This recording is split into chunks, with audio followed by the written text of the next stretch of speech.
오늘 함께 나누실 말씀 고린도후서 5장 17절 말씀인데요. 제가 읽어드리겠습니다. 그런즉 누구든지 그리스도 안에 있으면 새로운 피조물이라 이전 것은 지나갔으니 보라 새 것이 되었도다. 다윗에 대한 이야기를 좀 여러분과 나누면서 시작하고 싶은데요. 유대인들의 그 지혜서라고 하는 우리가 탈무드를 잘 알고 있는데 그 탈무드 이전에 미드라시라는 지혜서가 있었는데 거기에 등장하는 여러분들이 잘 아시는 내용입니다. 다윗이 하루는 세공을 하는 사람에게, 세공업자에게 반지를 하나를 요구를 하죠. 그 반지는 뭐냐면 자기가 승리했을 때, 전쟁이나 어떤 것에 이겼을 때 너무 자만하거나 교만하거나 취하지 않고 또 어떤 패배나 절망의 상황에 왔을 때 너무나 크게 위축하지 않을 만한 그런 문구 하나를 큰 반지에다가 적어달라고 요청을 합니다. 그러자 이 사람이 굉장히 고민을 하다가 결국 솔로몬 왕을 찾아가죠. 그리고 솔로몬 왕이 이야기해주는, 여러분들 잘 아시죠? 이 또한 지나가리라. 지나감에 대한 이야기를 오늘 여러분과 나누고 싶은데요. 지금 읽으신 고린도후서 5장의 본문도 지나감에 대한 이야기를 합니다. 그래서 지금 제가 읽어드린 본문을 보면 그리스도 안에 있으면 새로운 피조물인데 이전 것은 지나갔다라는 표현을 합니다. 오늘 저는 지나감에 대한 이야기에 더 포커스를 맞추고 싶은데요. 새롭다라는 것은 다른 의미에서 지나간다라는 의미도 있는 거죠. 물이 마치 이렇게 흘러가듯이 시간이 우리가 흐른다고 하잖아요. 그런 것처럼 하나님이 주시는 은혜를 다른 관점에서 보면 지나가는 은혜라고도 볼 수 있다는 거죠. 지나간다는 건 뭐죠? 더 이상 뒤를 돌아보고 기억하거나 생각하지 않아도 된다는 의미도 있죠. 그런 의미에서 이사야서 65장에 보시면요. 17절인데 제가 읽어드릴게요. 보라 내가 새하늘과 새 땅을 창조하나니 이전 것은 기억되거나 마음에 생각나지 아니할 것이다. 여기도 보면은 새하늘과 새 땅에 대한 하나님 나라를 이야기하지만 또 동시에 이전 것은 기억나거나 마음에 생각나지 아니한다는 겁니다. 그런 거 있잖아요. 그때는 너무나 그 일이 중요하고 대단하고 또 그것 때문에 너무 큰 상처를 받고 아파하고 힘들어하고 그랬는데 지나가고 보니까 별거 아니었던 경우들이 있죠. 별일이 아니었던 것들이 있고 이제는 누가 물어봐도 잘 기억도 안 나는 것들이 있죠. 어떻게 보면 인간이 만약에 태어나면서부터 지금까지 모든 걸 다 기억하고 산다면 사실 굉장히 머리가 아플 거예요. 그리고 순간순간 그 여러 가지 상황들과 기억 때문에, 감정들 때문에 너무나 힘들지도 몰라요. 좋은 감정, 좋은 기억도 있지만 나쁜 감정, 나쁜 기억들도 존재하기 때문입니다. 그런 의미에서 어떤 의미에서 어떻게 보면 망각도 하나의 축복이라고 생각할 수도 있겠죠. 오늘 본문을 보시니까 여러분들 주님께서 우리에게 주시는 은혜, 하나님이 우리에게 주시는 은혜는 더 이상 기억나지 않고 생각나지 않게 하신다는 거죠. 물론 그것이 뭐 잡아떼고 사람들한테 모른 척하고 아는데도 그냥 거짓말하고 이런 의미가 아니라 그런 차원의 얘기가 아니고요. 우리를 그렇게 올감했던 것들, 우리가 그렇게 힘들게 했던 것들, 우리를 그렇게 아프게 했던 것들이 어느 시간이 되니까 그냥 지나가더라는 거예요. 그리고 더 이상 생각나지 않는, 더 이상 아파하지 않는. 얼마 전에 제가 좀 소화가 좀 잘 안 돼갖고 잘 그러지 않는데 뭐 음식을 먹고 이렇게 뭐 얹혔는지 그게 이렇게 며칠이 가더라고요. 그리고 나서 이제 다시 좋아졌는데 만약에 여러분들이 뭐 한 번 딱 체했는데 그게 계속 가면은 힘들잖아요. 그날 그냥 체하고 그날 끝나고 또 다음날 되면은 새로운 음식을 먹고 또 정상적으로 이렇게 소화를 해야지 우리가 편안하게 지낼 수가 있는 거죠. 그런 것처럼 하나님이 우리에게 주시는 은혜가 있다면 지나가게 하신다는 거죠. 지나간다는 건 어떤 의미에서는 새로운 것들을 볼 수 있는, 또 새로운 것들을 받아들일 수 있는 마음의 준비도 하게 하신다는 겁니다. 사실 이스라엘 백성들이 율법이라는 그 틀 안에 박혀서 자기네들이 생각하는 그 율법과 고정관념에서 나오지를 못했어요. 그래서 예수님이 새로운 어떤 율법에 대한 새 계명을 가르쳐 주셨음에도 불구하고 그들이 그 새 것을 받아들일 만한 준비를 하지 못했다는 거죠. 그러나 그리스도인은 어떻습니까?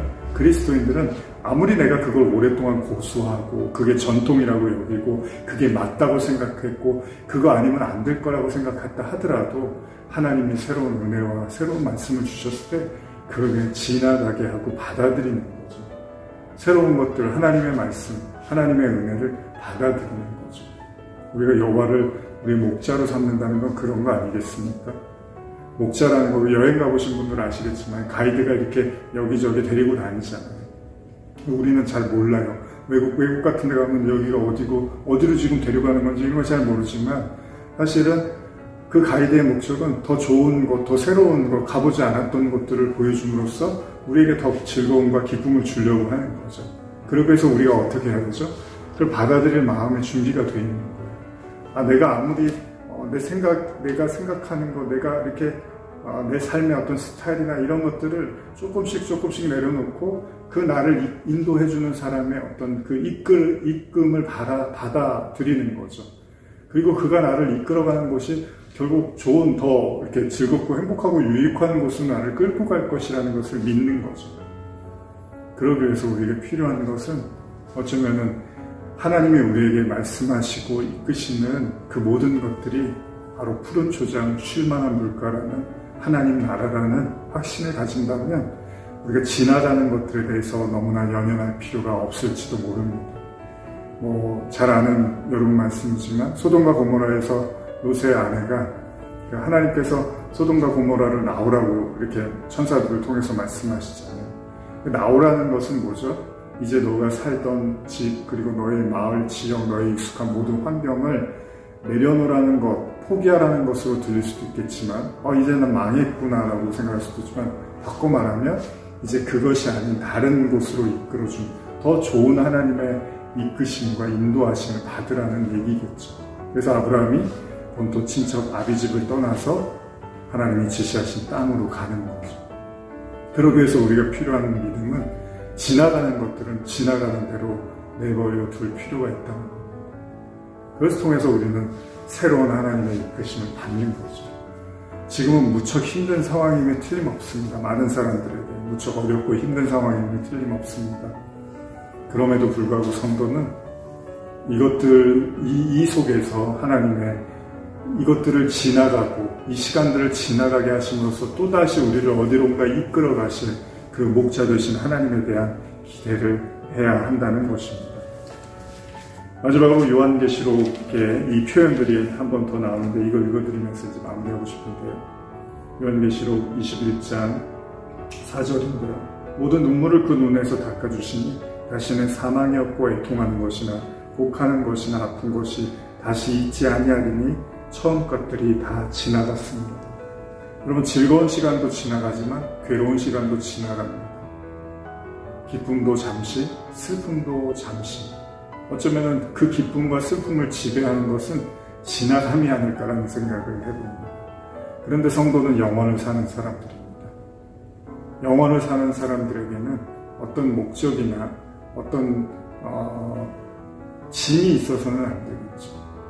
영원히 목적의식을 가지고 산다는 것은 그야말로 피곤한 일일 수밖에 없겠죠. 하지만 하나님이 우리에게 주시는 또 다른 의미는 모든 것이 다 지나가니까 그것들에 연연하거나 그것들에 너무나 마음을 뺏기지 말고 그 영원 속에서 끝없이 우리를 선한 길로, 의의 길로, 은혜의 길로, 사랑과 행복의 길로 이끄시는 그 하나님만 바라보면서 모든 삶의 무게도 모든 어려움도 다 지나칠 수 있는 그런 성도들이 되시기를 간절히 축복합니다.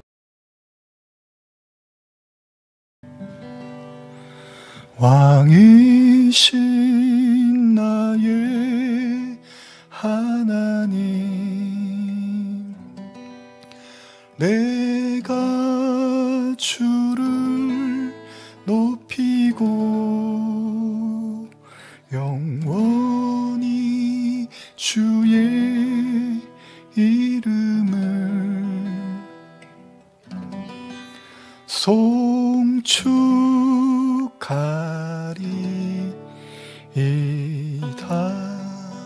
같이 한번 고백해 볼까요?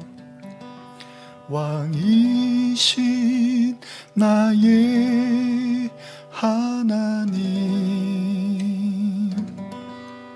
내가 주를 높이고